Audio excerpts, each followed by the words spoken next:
Assalamualaikum warahmatullahi wabarakatuh.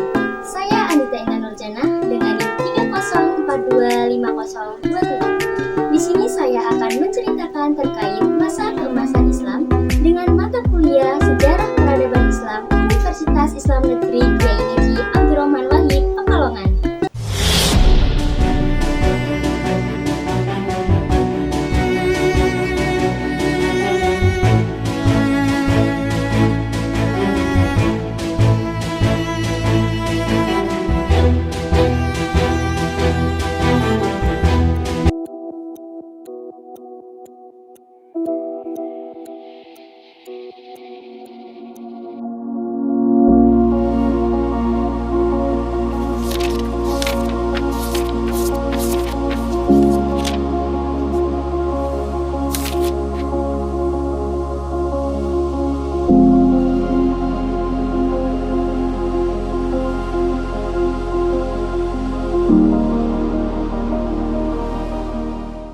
Bani Abbasiyah didirikan oleh Abu Abbas As-Saffah pada tahun 750 Masehi atau 132 Hijriah setelah memenggal keturunan terakhir dari Bani Umayyah, yaitu Khalifah Marwan bin Muhammad bin Marwan. Berdasarkan perubahan pola pemerintah dan politik, para sejarawan membagi masa pemerintahan Daulah Abbasiyah menjadi 5 periode.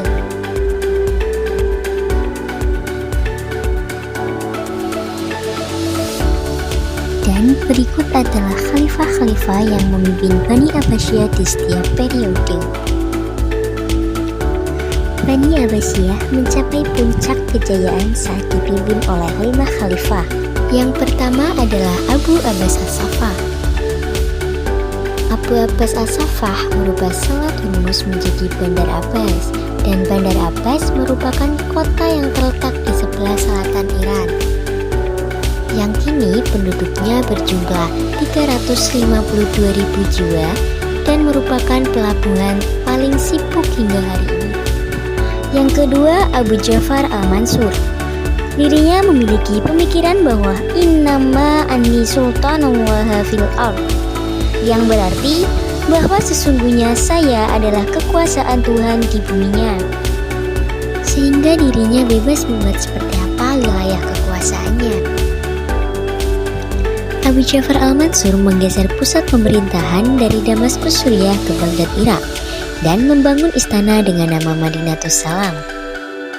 Al-Mansur memiliki lokasi di tepi barat Sungai Tigris, tidak jauh dari Kanal Barat, saluran air yang menghubungkan Tigris ke Sungai Euphrates, sungai sepanjang 2.870 km yang memanjang dari Anatolia, Turki ke Teluk Persia, melewati 3 negara yaitu Turki, Suriah, dan Irak.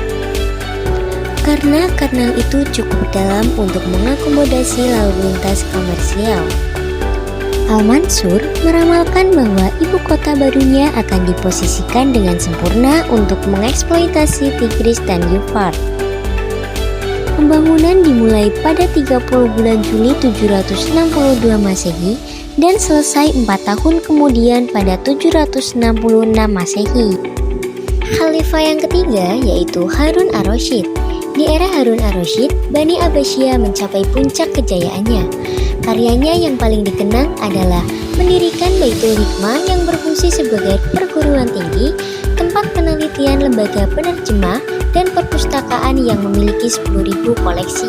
Di masa ini juga dikenal dengan kisah 1001 Malam dan kisah Abu Nawas, serta menunjuk Abu Yusuf menulis kitab Al-Kharaj, yaitu kitab yang membahas mekanisme pajak tanah dengan sistem seadil-adilnya. Yang keempat adalah Khalifah Al-Ma'mun.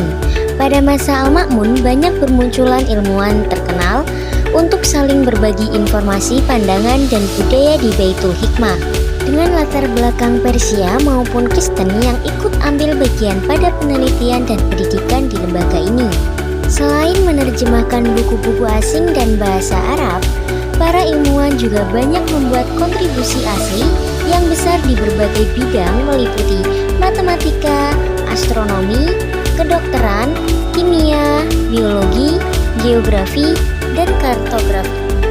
Berikut beberapa ulama yang terkenal pada masa itu. kelima yaitu Al-Mutasim.